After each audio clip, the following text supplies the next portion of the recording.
looks like we're talking to each other. Like you see your face more on this, and you just see part of me. Yeah. So we want to start Story is King. I think you should be like the first episode. I get because we're so like. So how do we make that not? I think we should kind of treat each episode as its own little narrative. Yeah. Like, what's the conflict that exists? What I've been learning is, and I've talked about this a little bit online, but I've been learning that how important it is for you as a director or even a DP, whatever it is, to be able to bring something to the table that you want to talk about. Mm-hmm. There's so much of this like reactive, we have to capture the entire story of a person or a brand right now, and that connects to the corporate angle because they're trying to sell product. But when you're right in the middle and you're coming from a story perspective where you're like a journalist at the end of the day, mm-hmm. You're trying to put your spin on, this is my approach mixed with your approach. Mm-hmm. I want to hear about you, but I don't want to hear about your whole life. Mm-hmm. And it could be spread across a bunch of interviews. But I know I'm going in for this thing, and that never was apparent to me until now. We've both done feature docs. Mm-hmm. We've both done narrative. We've both done commercial. Now at 25, 26, we're starting to dial it in. Mm-hmm. Yeah. I think what it really is that you kind of have to fall in love with it in the first place. Mm-hmm. I don't think you can start in a filmmaking career and really want to thrive in it without falling in love with story. And what that means is as simple as you put on a show on Netflix. Yeah. And you're so enthralled and captivated by what's going to happen and the fight that person is going through and what that person is chasing. You want to see them achieve it so bad. You kind of like have that intrinsic feeling in you of like, I want to see this story unfold. And then when you go into your own projects and you start seeing your own stories, you start seeing the things. It's almost like the story like rules you in a way.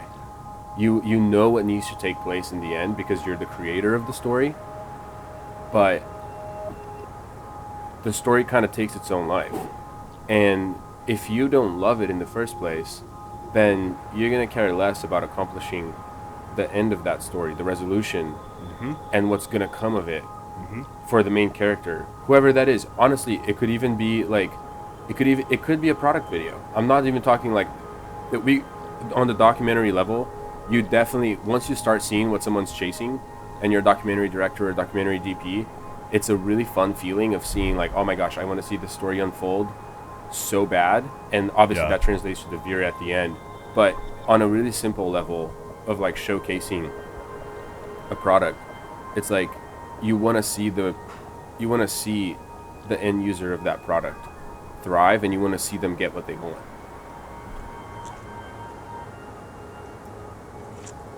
Really at its core, it makes me wonder what marketers are trying to sell. Do they know the product? Because filmmakers, we've been forced to become marketers, or at least care about somebody else's product to the point of, hey, I'm putting my like, for me when I direct or write now, I'm putting my life, part of my life into this so that I can make your product feel a certain way. But then you get into note sessions, and note sessions are, you've interpreted this, like you've researched this product or this person or whoever it is, to the point where you kind of wonder sometimes, do they know what they're selling? And I think about that a lot, because that's what we're doing at the end of the day. Even with narrative films, that's what we're selling something. We're selling a piece of a concept, an idea. It's not just for tickets. There's a human impact to everything that we touch that I just don't think brands fully appreciate how much depth we go to. Like there's stages, just to wrap it up for me, there's stages of my creative journey now where I put myself in places that were very, very uncomfortable for me in the edit, that made me grow immensely as a human, that I think I feel that God was leading me through moments like that. Whether you're talking about loss, like I deal with a lot in The Blood, my film, or spellers when I'm working with a disabled group that nobody understands when we first did it. I had to put myself in their shoes. It's not, hey, this is a cute story, or this is a retelling of a story. No. If somebody's going to watch it, they have to feel like they're in the shoes of those people. And how do you can't do that if you're not afforded that right from the beginning with a brand. Mm-hmm. Yeah, I think from a high level, if you check brands that have really succeeded on a branding standpoint, I think a classic example, the most classic example ever, is the shoes that you're wearing right now, Nikes. What Forces, Phil Knight, baby. Forces. What Phil Knight created is that guy created a movement. Like, he created just as much of a movement as philosophers of the past. Like, Yeah. I know you might be like, oh my gosh, Lucas, are you seriously saying that Nike is a movement? Yeah, it is. I mean, are you kidding me? I'm clashing. You are. Under You are wearing Armour Under Armour socks. socks. But yeah, you look. Keep going. You look at this. Go ahead. Well, I'm just looking at it. And He I'm thinking basically captivated every single high-achieving, intense personality of that. Yeah. in the nation, and he channeled all the storytelling energy of his brand into like people like Kobe Bryant, Michael Jordan, Right. Who into- are icons to us in the sports world. that yeah, or we've even in the beginning. channeled. In the beginning, he sponsored this runner named Prefontaine, Yeah. who was a freaking running legend, and that guy, Oregon guy, right? Wasn't he an Oregon guy? and that guy would party all night, didn't have the best habits, and then he would get on the track and wanted harder than anybody. Like, that was Nike's bet from the get-go, was the story of like, was the primal instinct of, you want something, well, you're gonna go and get it, and you're gonna do everything in your power to get it. And that's what we do when we connect with a brand. Totally. That's the thing. I don't think people understand that when they hit you up as a videographer. Right. Why that's not, it's not offensive. Okay. It's not really offensive, but there's clearly the amount that we educate ourselves to be up, like you're saying, up front. So we know what a campaign is. We know the inner workings of a brand, and how often the brand does not try to do that with us and respect where our boundaries are. It's no shade. It's just, this is the truth. We live in such like a high quality, excellence driven society because, I mean, that's the United States, right?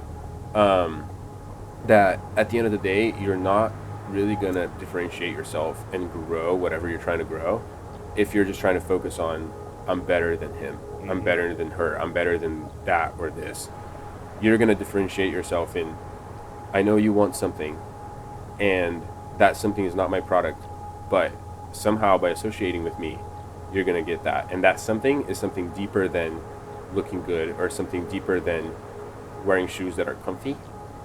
They are things that are primal. That's where narrative kind of connects to commercial. Because all that a narrative film is trying to do is pull your primal instincts out to the surface and make you have that longing. Yeah, right. That's going to keep you Yeah, there. because it's human. Right. We started that way with this. It's human. It's human. And we look at that as storytellers in film in so many perspectives, from imagery to story on the side of drawing that sort of thing out of somebody. But you're totally right. I mean, there's so much. We just did a piece where we were talking about, the sensationalization of culture. It's important to also make, I think we love in the doc side to make smaller moments of people's lives and things much bigger than what a lot of people see. And that's what we get paid for. But oftentimes we're not getting paid to do this. We're getting paid to do this. Well, what is Apple doing with? And it's not easy to do. It's not. When you're trying to tell everything. You can't tell everything in a 3-minute brand story or an hour. You really can't even do it in the future. Yep. No, it's true. And, well, I mean, what does Apple do with the iPhone? It shows in the commercials, like, someone taking a photo of something, and that photo looks really good. And that little moment for that person, because they have an iPhone with however many, like, the iPhone camera, which is not better than cinema cameras. Please, like, just take that out of your head. 15 is sexy, but it's not the same. Apple is saying, hey, you can enjoy the little moments of your life and make them seem bigger than the world with our product. That's why they sell so much. They are masters at that story aspect. When you bring that to a motion project, whether that's a doc, narrative, product, when you bring that soul into a motion project, that project will captivate, and that project will create change. Let's land the plane. That was good. I love that. It's good. This is really good. This is a great format. Ow. To put that on that. Yeah, for sure. I'm going to have a red mark from that. And it's going to show up the next time we record. It's just going to be a big bruise.